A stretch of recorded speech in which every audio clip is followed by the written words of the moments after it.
our butterfly journey is woven into my book. Of course, the main stories are about the experiences with dementia, but it is woven through, and it is part of the joy that we were able to experience throughout most of the years of his dementia. Though I wanted to add that I'm not recommending that other people necessarily start a butterfly garden, but I did find that being able to, if you're fortunate enough, whether it's a balcony on a condo or a little garden, if you have a little outdoor space that you can, where you have a chance to go and enjoy the fresh air, maybe smell a flower. We had fruit trees, so we had also the extra sensory experience of the oranges and the pomegranates. But if you have a little outdoor space, if you can manage it, it's one of the ways that helped us get through those years. So I hope that's one of the little takeaways, maybe.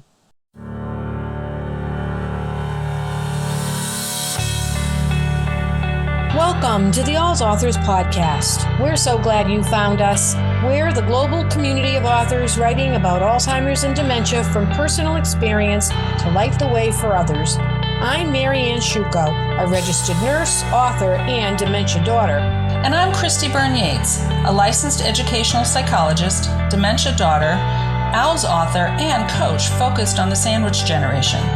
Please join us for bi-weekly episodes with our authors as we talk about their dementia journeys, sharing intimate details and painfully obtained knowledge to help others currently on that path. We hope these stories offer you comfort and support as we strive to break the silence and stigma surrounding a dementia diagnosis. May one of our authors speak to your experience.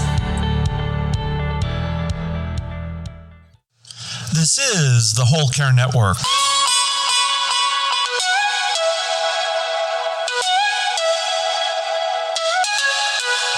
Helping you tell your story one podcast at a time. Content presented in the following podcast is for information purposes only.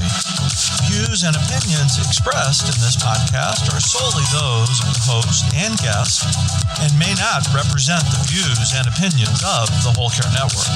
Always consult with your physician for any medical advice, and always consult with your attorney for any legal advice. And thank you for listening to the Whole Care Network.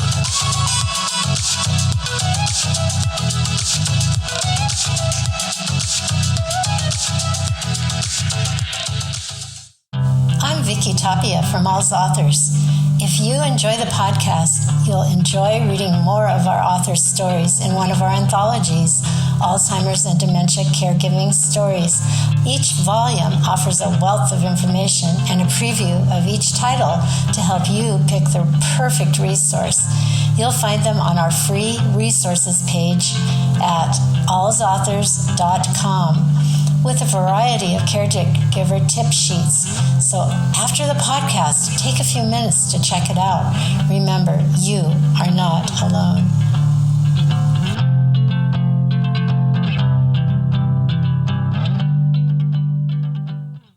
Hi, Christy. Today we have a wonderful guest coming on, Allene Symons. And she's going to talk to us about her book, Love in a Time of Caterpillars. And she brings in the whole concept of a butterfly garden and monarch butterflies to her caregiving journey. What do you think of that? I think that's so cool. And I personally, I love butterflies. And I just think it's a really interesting story. And it is fascinating to hear how she put this all together and how she weaves in the caterpillars and how meaningful that was to her and her husband and eventually the caregivers. I think that's a kind of cool twist too.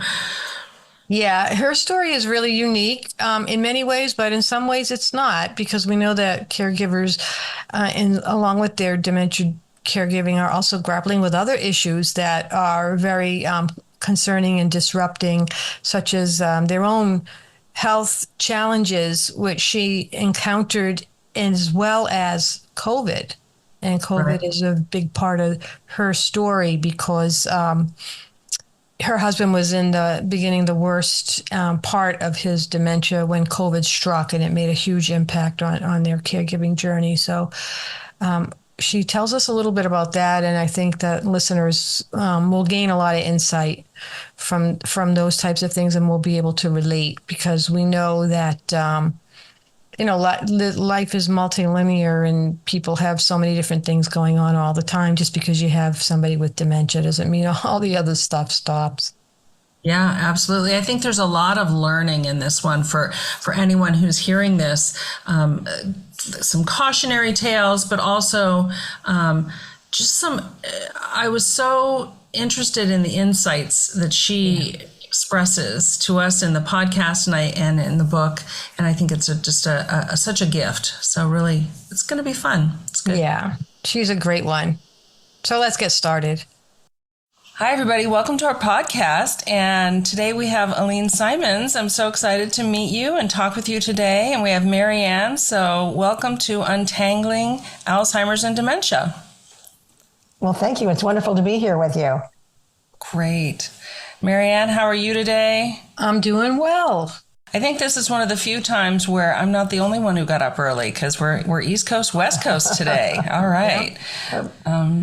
But we're excited to talk to Allene Symons about her book, Love in a Time of Caterpillars, a memoir of monarchs and caregiving, which is such a provocative title and tells us just a little bit about what we'll hear. So, Allene, do you want to kick us off and kind of tell us a little bit about yourself and your dementia journey and with your husband, Alan, and how you came to write your book? Well, thank you. And yes, he's no longer with me at this point. I lost him about 4 years ago, going on 4 years. But even without him, I feel connected with a sense of purpose, as in writing this book and continuing to talk to people about the journey. It's just amazing to me how just in casual conversations, people who don't even know I have a book yet would say that they're involved in dementia caregiving. And, I'm not intrusive about it, but so very often I become engaged with them and make suggestions and I feel like I can be helpful. Yeah. So that's kind of the inception of it. And in a way, it helps me stay connected with him after these years as time goes on. And part of the sharing that I feel I'm doing with the book, I guess you could say I learned it a little bit by being part of a support group. Mm-hmm. Where I learned through Alzheimer's support group that you share, you learn, you solve problems together. And that was kind of a helpful model that kind of got me started on this journey, the writing side of the journey. So that's kind of how it began. It started with keeping track in a journal of his behavior and health issues. And then that pretty soon turned into a journal for me. Right. As I coped. And I'd used journals at some other times in my life when I was going through crises, and I found it could make me feel more objective. I could kind of stand back and give myself advice, don't do that again, or that worked. So that kind of evolved into keeping a lot of notes over 4 years. And that turned into my book, into my memoir. Yeah. And we hear that a lot, and I think it's such a great thing. I'm so glad we're hearing it again, that just the simple act of journaling can be so comforting for someone as they are going through this. And it's not uncommon to hear people say, well, I was trying to keep track, and then, that's what led me to my own kind of healing, was being able to write this out. There's such a great purpose involved in that. So that's wonderful. Can you tell us about the butterflies then, too? How does this figure in? Well, we had a kind of our family hobby, Alan and I, of tending a butterfly garden in our backyard, specifically for monarch butterflies, for about 4 years before the onset of his dementia. So it was already something very much in play for us. And it extended into a kind of therapy and continuing the joy and the hopefulness of these little critters who start out as a tiny little caterpillar and then become these kind of funny little wriggly things and then become a beautiful chrysalis and turn into a beautiful butterfly.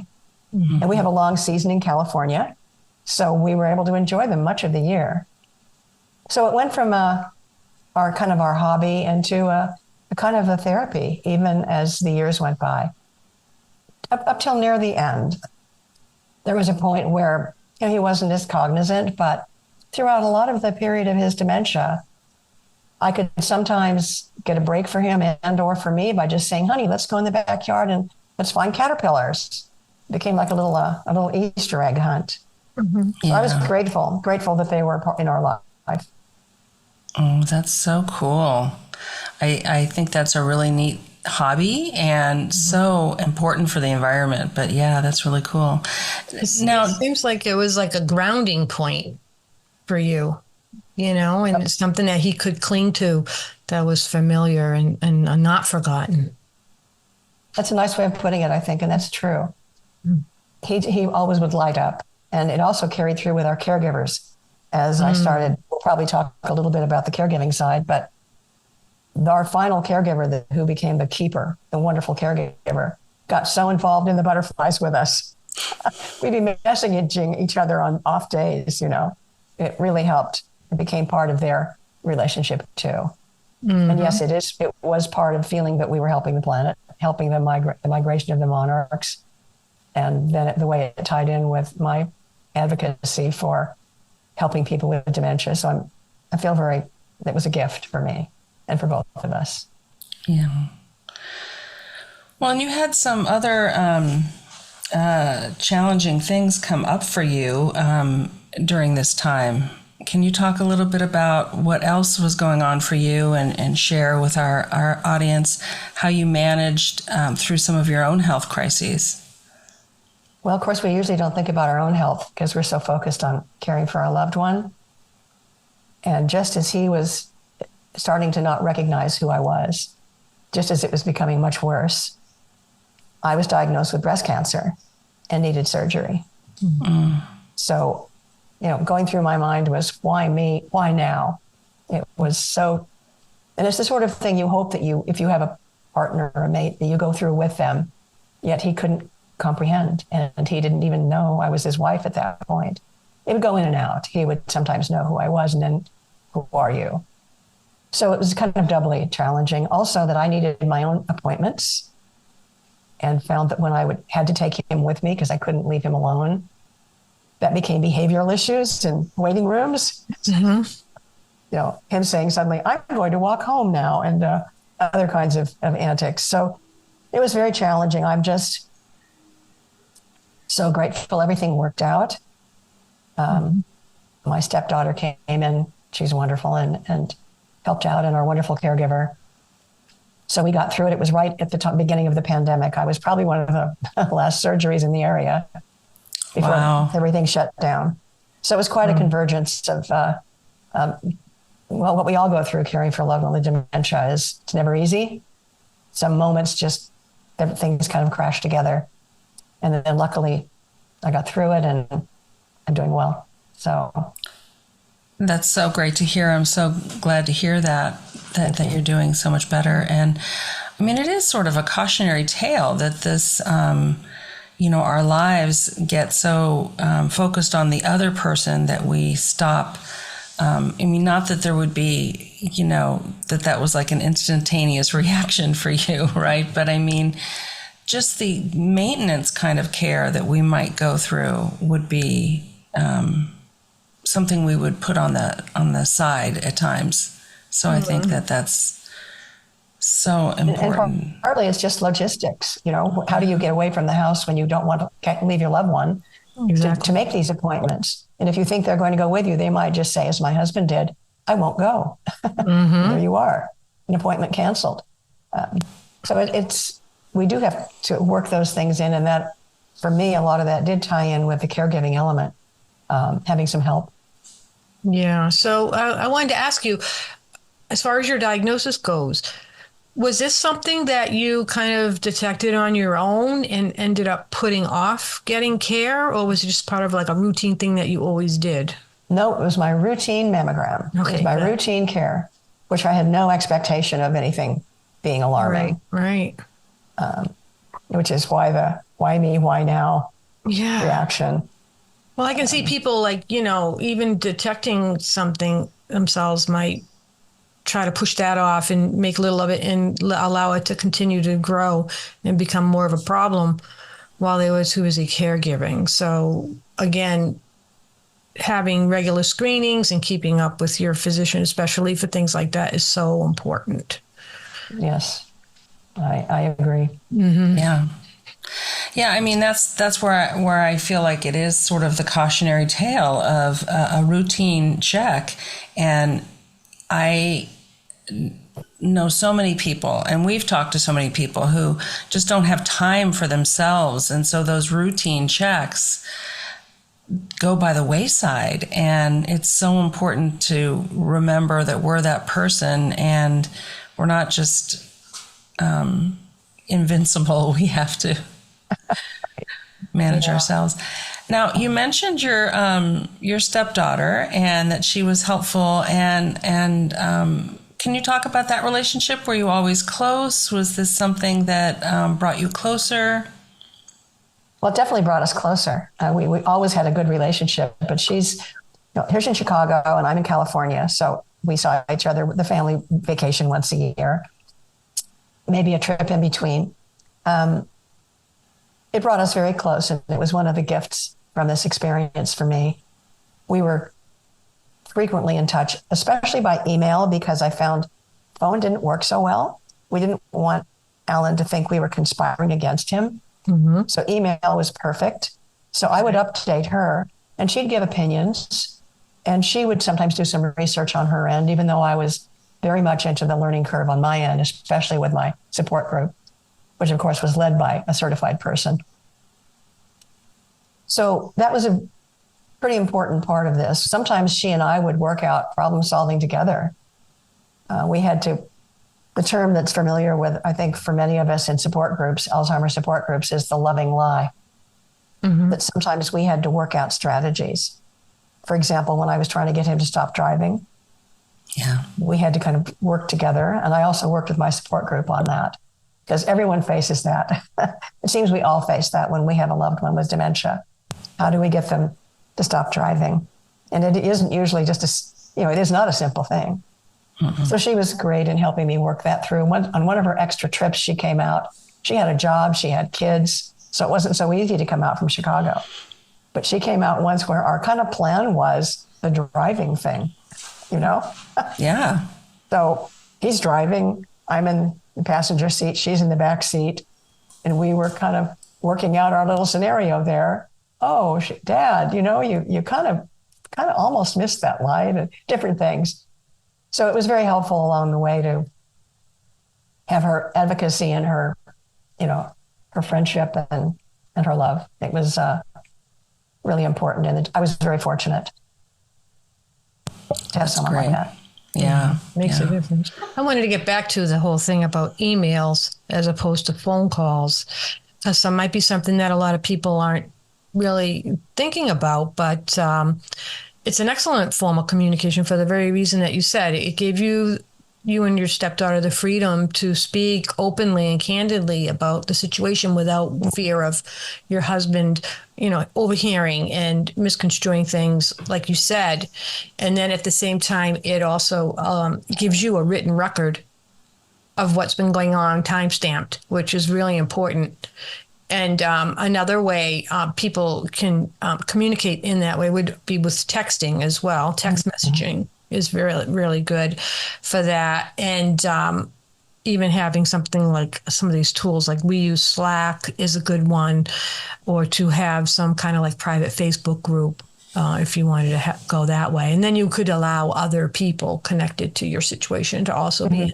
And it gives you the opportunity. I mean, in your case, it was just two people, but if we're a whole family, say, like Christy had a larger family, some families are really huge, the caregiver posts, what's happening today, and everybody gets the message, and you're not constantly having to respond to people all day long with calls and texts and emails reiterating the same information.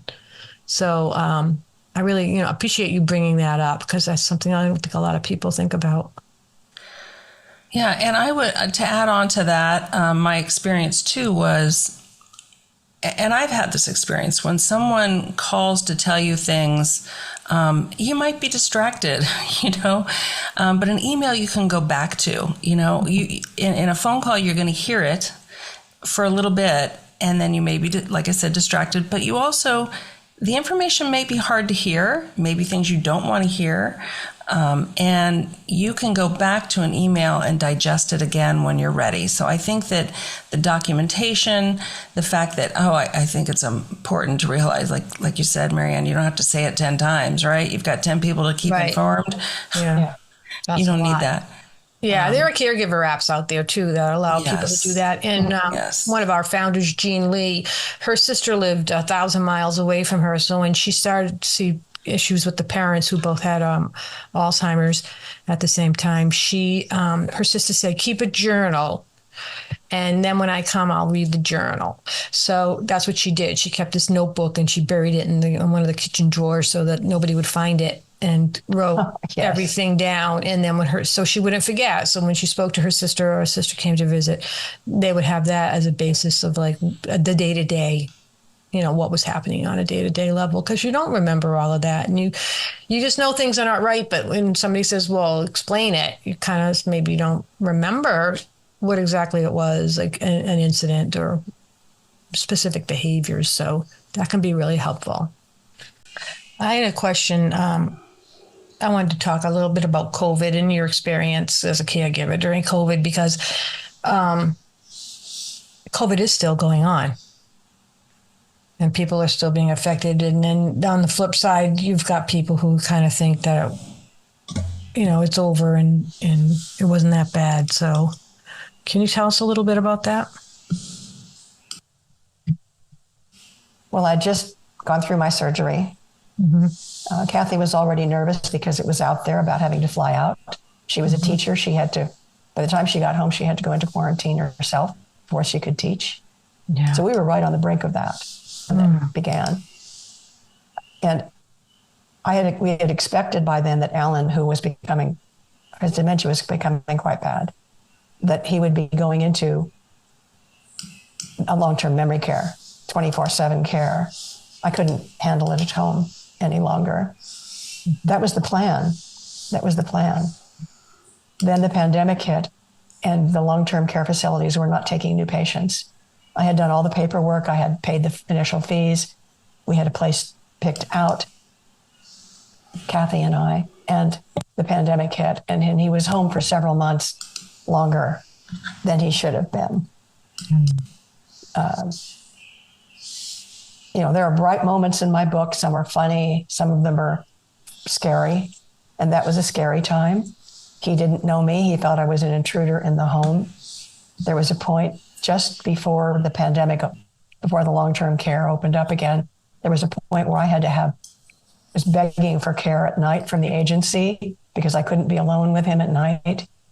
He would think I was an intruder in the house and I was frightened.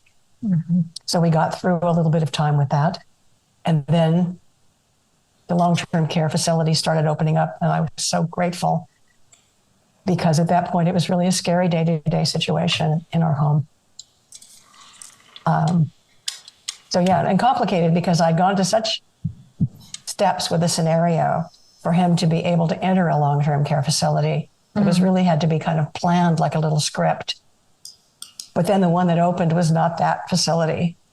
So I had to start over with a whole new scenario to be able to get him to walk in and be under care. So it's one of the, as a few people who've read the book have told me, it's really one of the dramatic moments in the book, particularly. It did work out. Again, these were all moments where I felt such gratitude when something would work, as we all know in dementia care. Oh, thank goodness that worked. Now what will be next? Mm-hmm. But then he was safe. And it was just, though I cried at that moment to know he would never come home again. So upsetting even now to think about it. Mm-hmm. But he was safe and we were moving on forward. Mm-hmm. So the pandemic was rough for everybody. And especially for those of us, so many with our dementia care loved ones at home. Oh, yeah. It was a tough time. COVID was actually what took him in the end. Oh. He was already in hospice in the facility, and they had such an excellent record. But then that was the last point, and that was what actually took him in the end. So sorry to hear that. Thank you for sharing. I think people really need to hear that message. about. You're right that we're not out of it yet. And no, it's serious. Yeah. And people, this was the most vulnerable communities were in our nursing facilities, but also the people at home and the people who, trying to care at home. And even if you were lucky enough to get caregivers to come to your house, every time they entered the door, it was a risk. If you could even find anybody, it was a really rough time. Yeah. Thank you for sharing. Yeah, thank you. But there were bright moments too. I mean, oh yeah, there were bright moments, I think, for all of us in dementia caregiving. Sometimes they're funny and they're joyful. And in some ways, I really felt initially when I knew I was going to be home and I, gave up my part-time job when I knew I was going to be home. It was a retirement job at that point, teaching. We were like dating. I mean, it was quite wonderful. And people who knew I was in this, I would go, this is not so bad. We're close. We're doing things. We'd go to movies and restaurants and go to the close-in small museums. I didn't want to take a chance on losing him at LA County Museum of Art, which is huge. So we would do little small things locally, and it felt like dating. There were some very good times initially, and I was glad for that too. Yeah. But there were bright moments as well. Yes. So can you talk to us a little bit about what kind of response have you gotten to your book, to people who've read it, your readers, or other folks? You talked about checking in with your daughter-in-law to make sure she was okay with everything. How did she feel about the final product, and what kind of response have you gotten from other readers? Well, she definitely supports me with the book. She's a librarian, so she wanted to make sure that I got it on the Libby library system. And it is available through the Libby system. So that was one of her bits of encouragement. Also available through Amazon and Barnes & Noble as well. But I'm going to backtrack on that question a little bit. I riffed off on the side there. So, the encouragement, right. I mean, from other people, I've been delighted at how much encouragement, what the response has been. People reviewing it and social media comments and emails to me and people who've spoken to me face to face, how many of them have a dementia issue in their family and how often they would say that they're either recommending it to a family member or a friend or passing it on to them, which is fine to me. I didn't write this book about sales. I wrote this about sharing. And so I've been really, really pleased with that. And it seems like hardly a week goes by, hardly a few days goes by when I don't hear again from someone who lets me know that they're sharing this book with someone else in some way or another. Yeah. And that was what I had hoped for. That was my goal. Yeah. So I'm really pleased. That's wonderful. Now that you've been through this experience, what do you wish you learned that you wish you knew earlier? How you have to be flexible moment to moment. Mm-hmm. I went into it, again, because at that point, Alan was just beginning to show symptoms. Mm-hmm. Being an organized person, I'd been in management, being an organized person and planning. And pretty soon you learn that you just have to be able to be flexible moment to moment. And it took me a while. I was like, why can't I work this out and make it smoother? But you do find, and that's kind of a gradual learning process because, again, initially, you're bewildered sometimes as you don't know exactly what's happening. Mm-hmm. But I think that if I'd gone into that just knowing, okay, yes, you need to be as organized as you can and plan, but you need to really remember that moment to moment, you have to be ready to just flex. You think you're going to go north, you're going south. Mm-hmm. That was such a core realization. I think that's one of my big takeaways that I wish I'd known. The other was, and it took Kathy to really push me to do this. Initially, I thought I can handle this. I don't need home care. I don't need any health care at home. I can do this. Mm-hmm. And we were talking earlier about the logistics of your own appointments, say. Only after a little bit, I realized I have to get out and make appointments for myself. And now I'm starting to worry about leaving him alone. What kind of trouble is he going to get in that could harm him or whatever? And so just the logistics, finally, I was starting to dawn on this. I didn't want him angry. He certainly didn't want a stranger in the house. So my stepdaughter is saying, you need to start looking into this. You don't need it yet, but you need to start looking into it now. So I'm so glad she really pushed me on that. And she really made the point when she said, if he was well, he wouldn't want you to head towards exhaustion. He wouldn't want to wouldn't want you to head toward losing your identity, giving up all your activities. He'd want you to have the help that can get you through this. So I'm glad she pushed, because I started doing the research, finding out locally a half day, 4 hours was the minimum, finding out how that worked. And one of my great lessons in that was, turned out that a female caregiver didn't work so well for him. Okay. With a man, he felt comfortable telling his stories. That was a breakthrough. That's great. Yeah. In the process. Another concept that you made me think of that I've seen in several of the books is that the Alzheimer's is like a third party in the relationship. It kind of sounds like you were like navigating around that. I mean, it was you and him, and then there was Al. Some people even call it Al, and it's like something, another force to reckon with. And it's always changing, and it's very intrusive. And then you still have, your husband, and he's who he is to you. So did you feel that way? That's very interesting. Yeah. I felt it mostly when I had one of those little cards that you can get from the Alzheimer's Association, which was really helpful. Because until the pandemic, we were still going out, and on occasion, might have been a very minimal excursion, but that I had that ready to give to someone. And that also helped us.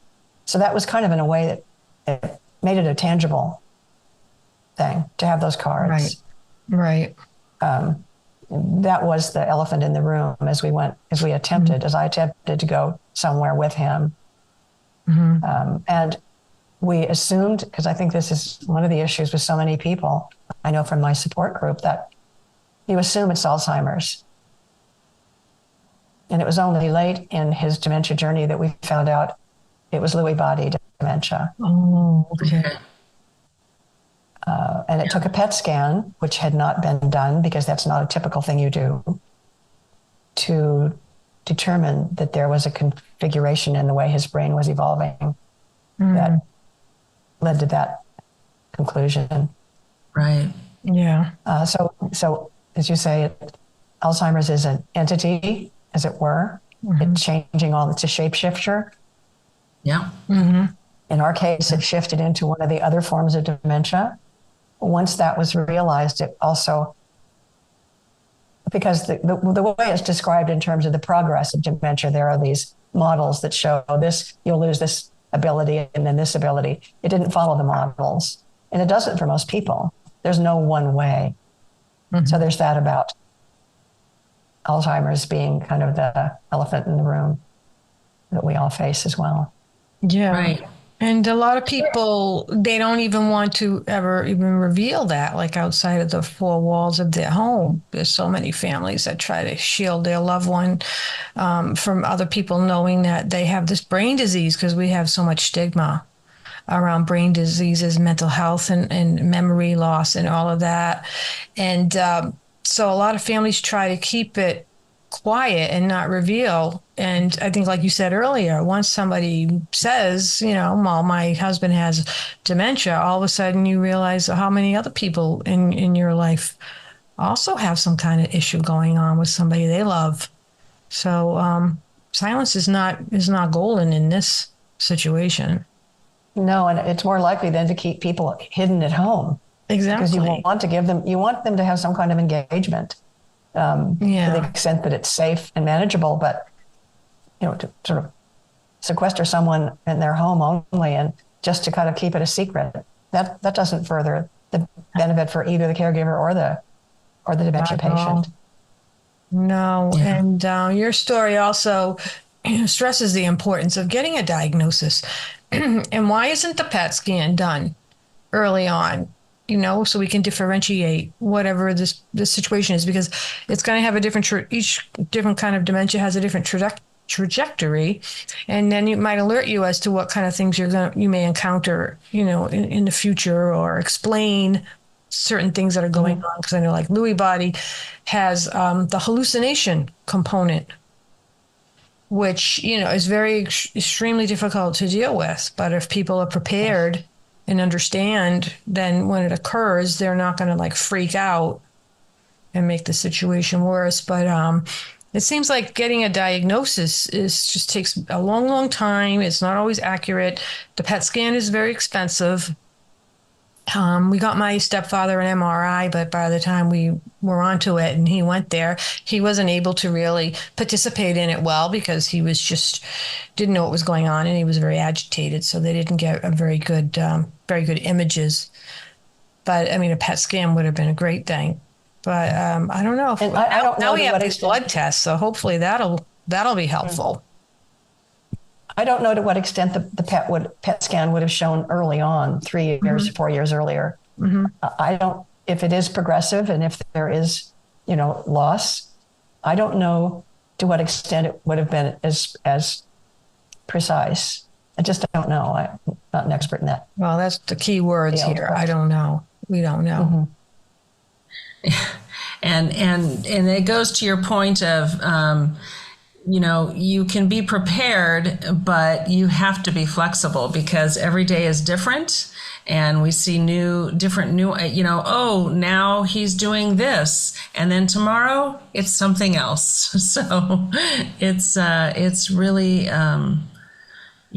it keeps you on your toes. It takes up a lot of space in your mental load and what you're carrying with you all the time. I think that's why caregivers do accumulate so much stress, because you are on alert a lot of the time.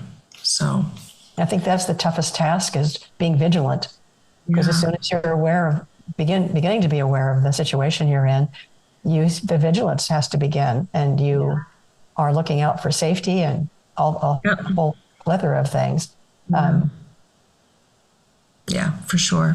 But, we were just talking about, the awareness as we go through the dementia journey. But fairly early on, there was a moment, I kind of opened one of the opening chapters in the book with this. We were having breakfast and he looked at me and said, "I know you're my wife, but I can't remember your name." And I took me aback, but I'm looking like nothing, everything's normal. And it occurred to me then, when we first met, we had exchanged business cards. And I said, "Oh, remember that time when we first met in the restaurant and we exchanged business cards and we were laughing about how our first names were so similar. You're Allene." And he goes, "And you're Allene." So that brought that moment back. But 2 years later, when he didn't know who I was, it was a whole different thing. It wasn't a light moment.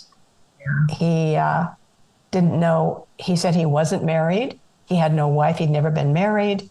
This was not his house. Who are you? And why are you in this? Why are we here? I got out my ID and the marriage certificate, and he called them forgeries. So you just don't know, again, to the point of, you don't know how the moment's going to change. Things can be going along okay, and suddenly you're with someone who says, "Who are you? Why are you here?" And the extreme flexibility we need when we're caregivers for a loved one with dementia is core to the journey. Right. And I can imagine in that situation also being able to sort of some sort of compartmentalization, so that you're not stuck in the emotion that you feel of, "Oh my God, the loss that I'm feeling right now, the hurt." And still the ability to help that person through the moment so you can get to the other side and keep them safe, if they're becoming agitated because they don't know who you are. But that's so much going on. That's really hard. Yeah, a lot.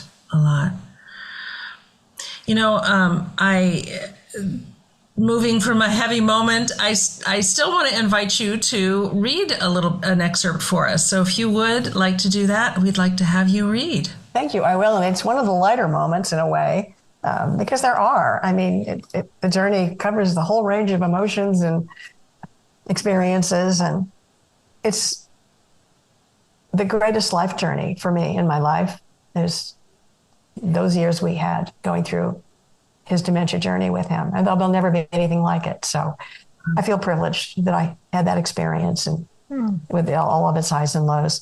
So this is from chapter 5 that I call my beloved wrecking ball. So decline in judgment is another behavior caused by dementia. In our home, it looks like we are stuck in the middle of this phase.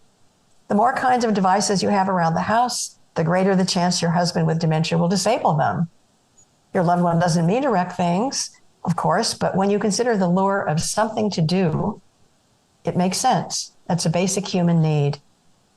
After his driver's license became invalid, Allene began casting around for opportunities to take action, to keep busy.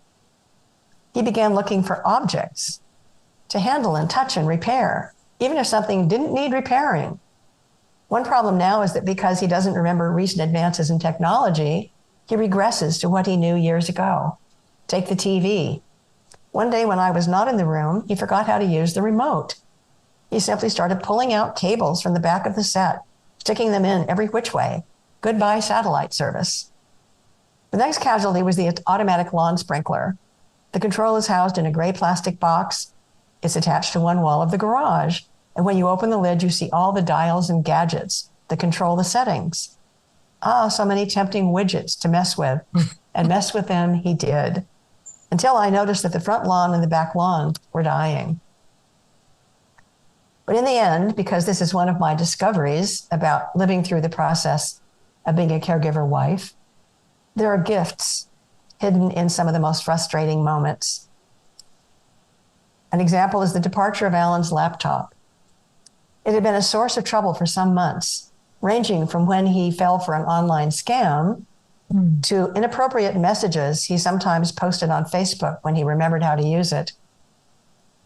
Then he forgot how to turn on the laptop. He couldn't find the little power button on the Mac. So the next time he became frustrated and walked away, I seized the moment, applying what is called a loving lie. I said, "Your laptop needs repair," I said as I unplugged it, packed it up, and said I would take it to the dealer. Actually, I hid it away. Later on, when he would occasionally ask where it was, I'd say, "We sent it off to the Mac repair shop. I'll check and see if it's ready." Of course, it wasn't at the shop. It was stored in the back of my closet. Soon he became accustomed to not using the computer. In time, he forgot to ask. Yeah. Oh my gosh. Very poignant. Yeah, and really poignant and so instructive too. Talking about the loving lie. These are the things that I think people who are reading our books crave, these little pieces of how do I cope with this situation and how do I do that? And that's a really important piece to share. Thank you so much. No, thank you. And I feel like each one of these little moments, these experiences, even though they'll not be the same for everyone, but they kind of show how one can do a workaround that computer term that means you're not fixing the problem. You're just kind of going around it. You're finding a way to circumvent it. And that's just part of the flexibility we need as caregivers in the dementia realm. Yeah. Yeah. Well, thank you so much. It's been beautiful talking with you. Is there anything else you'd like to share? Maybe we didn't ask a question you were hoping we would, and other information you wanted to share. We'd love to hear it. Well, I was just going to add, because our butterfly journey is woven into my book. Of course, the main stories are about the experiences with dementia, but it is woven through, and it is part of the joy that we were able to experience throughout most of the years of his dementia. But I wanted to add that I'm not recommending that other people necessarily start a butterfly garden. But I did find that being able to, if you're fortunate enough, whether it's a balcony on a condo or a little garden, if you have a little outdoor space that you can, where you have a chance to go and enjoy the fresh air, maybe smell a flower. We had fruit trees, so we had also the extra sensory experience of the oranges and the pomegranates. But if you have a little outdoor space, if you can manage it, it's one of the ways that helped us get through those years. So I hope that's one of the little takeaways, maybe, from the book, as well as the specific dementia stories. Sure. So I just wanted to add that. Yeah, thank you. I really love that idea. So where can people find your book, and where can they find more about you on social media or the internet? Well, my book is available on as a paperback and as an ebook. It's available through Amazon, also through barnesandnoble.com. It can be special ordered through Barnes & Noble because it's one of their registered books. It's also on the independent bookstore network, bookstore.org, and it's on the library Libby system as well. And I'm on, my website. Most of it is just my name. My website is AlleneSymons.com. My email is AlleneSymons2@gmail.com. I'm on Facebook under my name, also on X. LinkedIn. With Instagram, it's Allene_Symons. So I'm there. Facebook, Allene Symons as well. And I have an Allene Symons author on Facebook, but it's fairly new. So I'm just developing that now. That was a recent offshoot of my basic Facebook page. So we all need to be out there on social media if we have a book, especially a self-published book. Mm-hmm. Yeah. That's something we learn as well. Yeah. The publishing world. So thank you. Yeah, thank you so much. That in the show notes. So much. Oh, you're welcome. We'll put all that information in your show notes, and it'll be on our website with your blog post. So listeners, if they need more information, they can certainly visit allsauthors.com and find Allene and look at the show notes, because we're going to put it there. Thank you. This has been such a pleasure to be on your show. Thank you for your time and your thoughts. Thank you. It's been great to talk with you. Thank you so much, Allene. Appreciate it. Thank you.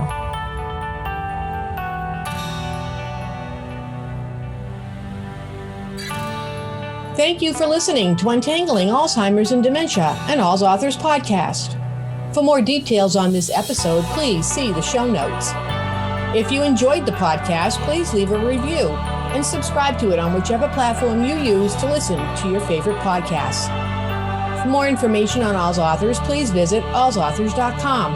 While you're there, be sure to browse our online bookstore, where you will find hundreds of carefully vetted books on Alzheimer's and dementia. You can also find us on Twitter, Facebook, Instagram, and LinkedIn. Please email your thoughts on the podcast to allsauthors@gmail.com. We are a 501c3 charitable organization, totally reliant on donations to do what we do. If our authors' stories move you, please consider contributing to our cause. Remember, you are not alone. One can sing a lonely song, but we chose to form a choir and create harmony.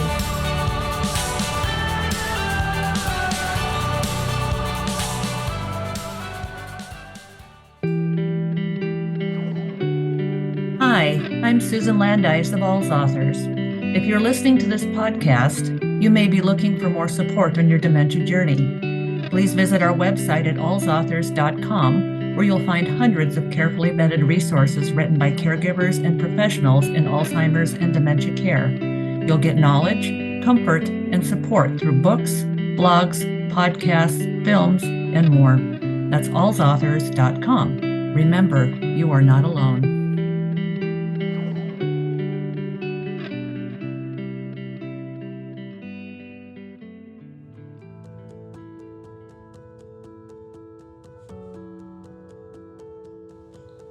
Caregiving is a challenge, whether your person has dementia or not. Finding helpful tips and learning new strategies from people in the know is critical. That's why we at All's Authors love the Happy Healthy Caregiver podcast from Elizabeth Miller, who also happens to be an All's author. Elizabeth speaks from experience and has important and often fun conversations with other caregiving experts and professionals. And we appreciate learning tips on self-care, discovering new resources, and feeling empowered to support ourselves as caregivers. You can find the Happy Healthy Caregiver podcast wherever you download your favorite podcasts, or visit the website happyhealthycaregiver.com.